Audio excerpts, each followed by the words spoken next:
চট্টগ্রামের সাতকানিয়া উপজেলার ছদাহা বাজালিয়া পুরানগড় খাগড়িয়া কেউজিয়া কালিয়ার সহ বিস্তীর্ণ এলাকায় আবাদ হয়েছে শীতকালীন সবজি।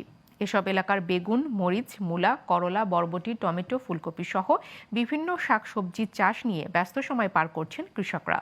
এবার সবজির দাম বেশি হওয়ায় অধিক লাভের আশা করছেন তারা। চট্টগ্রামের সাতকানিয়া থেকে মিজানুর রহমান রুবেলের তথ্য চিত্রে ডেস্ক রিপোর্ট।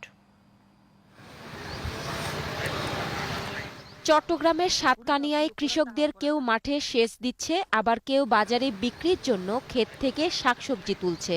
অনেকে নতুন করে শীতকালীন সবজির চারা রোপণ এবং পরিচর্যা নিয়ে ব্যস্ত সময় পার করছে। কৃষকরা বলছেন, আবহাওয়া অনুকূলে থাকায় অল্প সময়ে শীতকালীন সবজি চাষ করে অধিক লাভবান হওয়ার স্বপ্ন দেখছেন তারা। এ মৌসুমে বাঁধাকপি, ফুলকপি, টমেটো, শিম, বেগুন সহ নানা জাতের সবজি চাষ করা হয়। এদিকে সার্বক্ষণিক পরামর্শ ও দিক নির্দেশনা দিয়ে যাচ্ছে কৃষি অফিস বলেও জানায় কৃষকরা। ফুলকপি আছে, বাঁধাকপি আছে, আর ধনিয়া পাতা আছে।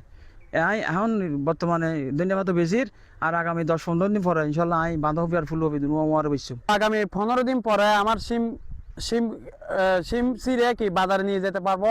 বেগুন এখন বিক্রি করতেছি, আগামীতে আরো ফলন বেশির আশায় আমরা কি আশা করি আর কি।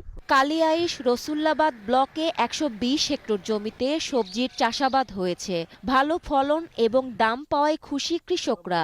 শিগগির ফুলকপি, বাঁধাকপি বাজারে বিক্রি করতে পারবে কৃষকরা বলে জানান এই উপসহকারী কৃষি কর্মকর্তা। ফুলকপি, বাঁধাকপি আর 10-15 দিনের মধ্যে ফলন পাবে।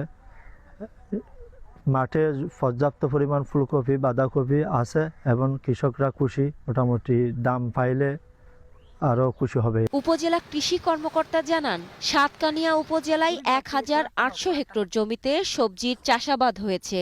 এবছর 700 কৃষককে আইবি সবজির প্রণোদনা সহ 350 জনকে বসতবাড়িতে শীতকালীন সবজির প্রণোদনা দেওয়া হয়েছে। 700 জন কৃষককে আইবি সবজি প্রণোদনা এবং 350 জন কৃষককে বসতবাড়িতে শীতকালীন সবজির প্রণোদনা প্রদান করা হয়েছে। সার্বক্ষণিক কৃষকদেরকে প্রযুক্তিগত পরামর্শ এবং ফসল উৎপাদনের সমস্যা সমাধানে বিভিন্ন রকম পরামর্শ দেওয়া হচ্ছে। আবহাওয়া ভালো থাকলে লক্ষ্যমাত্রার চেয়ে বেশি উৎপাদন ও বাম্পার ফলনের আশা করছেন কৃষকরা। Global television news desk.